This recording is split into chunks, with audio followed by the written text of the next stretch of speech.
Hello friends, welcome back to மகிழ்விழி family சேட்டைகள் channel. இந்த வீடியோவில் என்ன பார்க்க போகிறோன்னு பார்த்தீங்கன்னா, என் ஹஸ்பண்டோட அண்ணா அவங்க எங்கள் சொந்த ஊர் அருப்புக்கோட்டையிலேயே வீடு கட்டிகிட்டு இருக்காங்கன்னு ஏற்கனவே வீடியோவில் சொல்லியிருக்கேன்.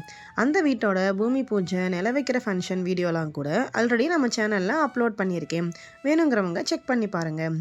இப்போ நெக்ஸ்ட் மந்த் அந்த வீட்டோட கிரகப்பிரவேசம் வச்சுருக்கோம். அதுக்காக தான் இன்விடேஷன் அடித்து குலதெய்வ கோயிலுக்கு சாமி கும்பிட வந்திருக்கோம். இன்விடேஷன் கூட கொடுக்க லேட் ஆகும்னு சொன்னாங்க. அதனால் சிம்பிளாக ஃபஸ்ட்டு ஒரு கார்டில் மட்டும் பிரிண்ட் பண்ணிவிட்டு வாங்கிட்டு வந்திருக்கோம். அப்புறம் அதோட வீட்டுக்காக நிறையா திங்ஸ்லாம் பர்ச்சேஸ் பண்ண வேண்டியதாக இருந்தது.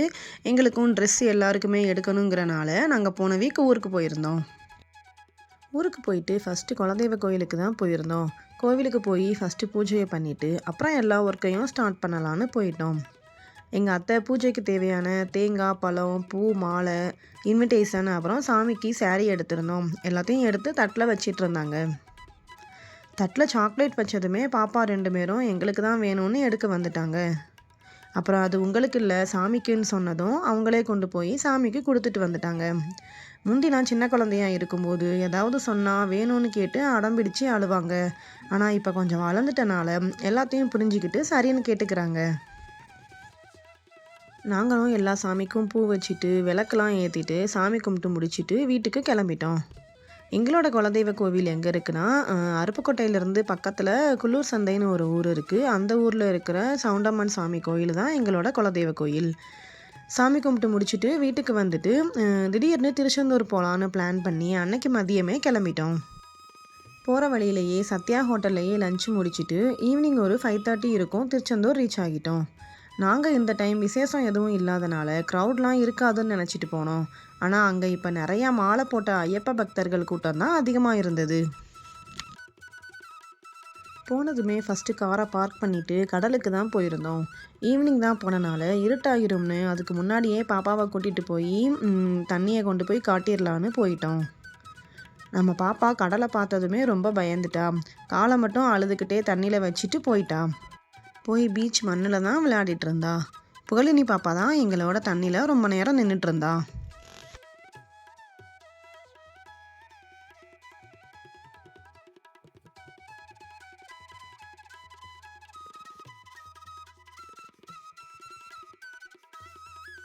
இந்த திருச்செந்தூர் கோவிலில் ஒரு யானை இருக்கும் பார்த்துருக்கீங்களா? அந்த யானை இப்போ அந்த இடத்துல இல்லை. ஏன் அப்படின்னா, நாங்கள் போகிறதுக்கு ஒரு 2 டேஸ்க்கு முன்னாடி தான் ரொம்ப நேரம் செல்ஃபி எடுத்துகிட்டு இருந்த ஒருத்தரை யானை மிதித்து கொன்றுச்சு. அவரை காப்பாற்ற போன யானை பாகனும் இறந்துட்டாரு. இதை நிறைய பேர் நியூஸில் கூட பார்த்து தெரிஞ்சிருந்துருப்பீங்க. அதனால் அந்த யானையை உள்ளே கொண்டு போய் கட்டி வச்சிருக்காங்க. ஈவினிங் டைம் போனனால ரொம்ப ஜில்லுன்னு காற்று வீசிக்கிட்டு கடலில் இருக்க ரொம்பவே நல்லா இருந்தது.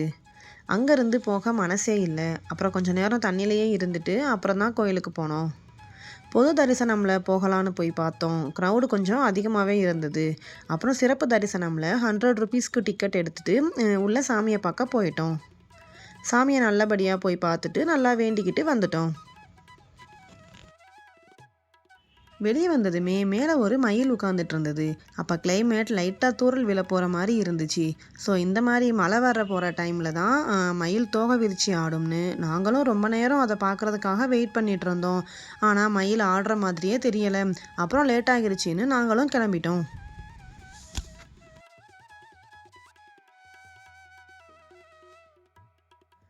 திரும்ப வெளியே வந்துட்டு பாப்பா 2 பேரும் கொஞ்சம் நேரம் மண்ணில் விளாடணும்னு சொன்னாங்க. அவங்கள விளாட விட்டுட்டு நாங்களும் சில ஸ்நாக்ஸ்லாம் வாங்கி சாப்பிட்டுட்டு அங்கேருந்து கிளம்பிட்டோம். அங்கே பேத்தல் ரெஸ்டாரண்ட்டுன்னு ஒரு ஹோட்டலில் ஃபுட்டு நல்லா இருக்குன்னு சொன்னாங்க. அதை வச்சு அங்கே தான் போயிருந்தோம். ஹோட்டலில் உள்ளே போகாமல் வெளியே கார்டன்லையே லைட்டிங்கில் சாப்பிடுவோன்னு நான்வெஜ் தான் ஆர்டர் பண்ணியிருந்தோம். ஆனால் அங்கே அந்த அளவுக்கு நல்லா இல்லை, சுமாராக தான் இருந்தது. சாப்பிட்டு முடிச்சுட்டு கிளம்பினாங்க. ஊருக்கு வர்றப்ப நைட் 12 o'clock ஆகிருச்சு.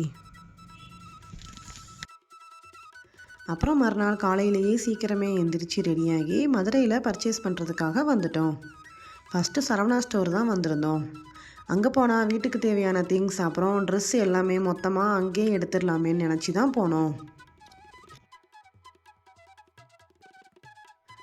அன்னைக்கு நாங்கள் பாப்பா 2 பேரையும் கூட்டிகிட்டு போகலை. நிறையா இடத்துக்கு போகணும், அலையணும், அவங்கள வச்சுக்கிட்டு முடியாது.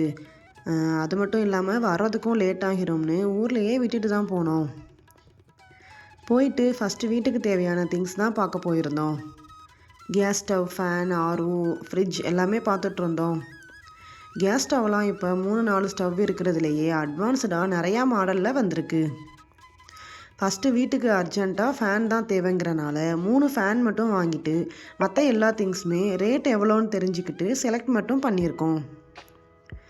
அன்றைக்கி எதுவும் வாங்கலை, கிரகப்பிரவேசம் முடிஞ்சு வீட்டுக்கு ஷிஃப்ட் ஆகிற டைமில் வந்து எல்லாத்தையும் எடுத்துக்கலான்னு அதை முடிச்சுட்டு ட்ரெஸ் எடுக்க போனோம். நாங்கள் ஆக்சுவலாக எல்லாருமே ஒரே மாதிரி ஃபேமிலி காம்போ போடலான்னு பிளான் பண்ணி தான் போனோம். ஆனால் அங்கே போய் பார்த்தா ஃபேமிலி காம்போ இல்லை, நீங்கள் ஒரு ஆளுக்கு எடுத்துகிட்டு ஃபேமிலியில் மற்றவங்களுக்கு தனித்தனியாக தான் எடுத்துக்கணும்னு சொல்லிட்டாங்க. ஓகே, வேறு கடை பார்த்துக்கலான்னு பாப்பாவுக்கு சில ஸ்டேஷ்னரி திங்ஸ்லாம் வாங்க வேண்டியதாக இருந்தது.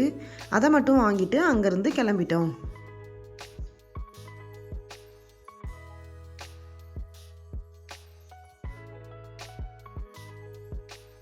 நெக்ஸ்ட்டு இன்டீரியர்ஸ் பார்க்குறதுக்காக போயிருந்தோம். சோஃபா, டைனிங் செட்டு, அப்புறம் சில டெக்கரேஷன் ஐட்டம்ஸ் அதெல்லாம் ரேட் கம்பேரிசனுக்காக ஒரு கடையாக பார்த்துட்ருந்தோம்.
இப்படியே எல்லாத்தையும் பார்த்துக்கிட்டே மதியம் 2 மணிக்கு மேலே ஆகிருச்சு.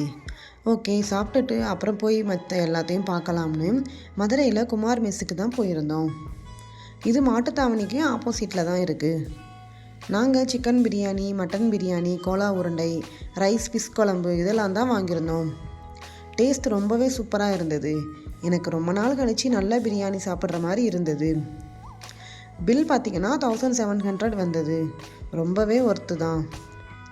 மதுரை மாட்டுத்தாவணி சைடு வந்தீங்கன்னா கண்டிப்பாக இந்த ஹோட்டலை ட்ரை பண்ணி பாருங்கள். டேஸ்ட் ரொம்பவே சூப்பராக இருக்கும்.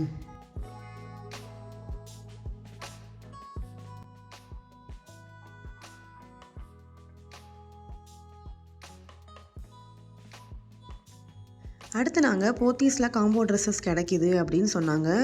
அதனால் போத்தீஸில் போய் எடுக்கலான்னு போயிருந்தோம். அங்கே போயும் ஃபேமிலி காம்போ கிடைக்கல. ஓகே, பாப்பா அவங்களுக்காவது ஒரே மாதிரி பட்டுப்பாவடை கிடைச்சா எடுக்கலான்னு தேடினோம். அதுவும் ஒன்றா கிடைக்கல.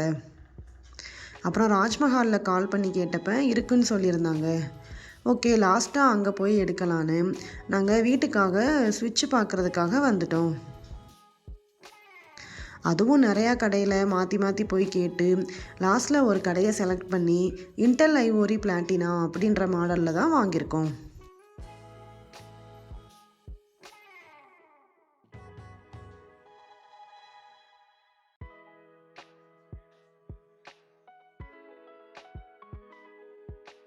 அப்புறம் பாத்ரூம் ஃபிட்டிங்ஸ்லாம் ஒரு கடையில் போய் பார்த்து செலக்ட் பண்ணியிருக்கோம்.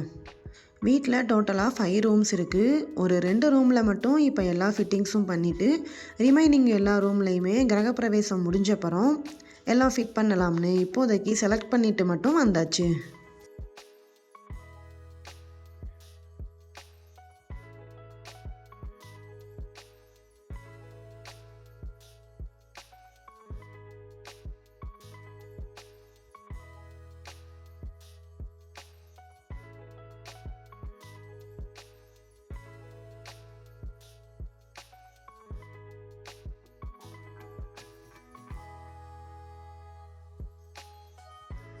லாஸ்ட்டாக நாங்கள் ராஜ்மஹாலில் ட்ரெஸ் எடுக்கலான்னு வந்தப்போ நைட் 8 மணி ஆயிடுச்சு.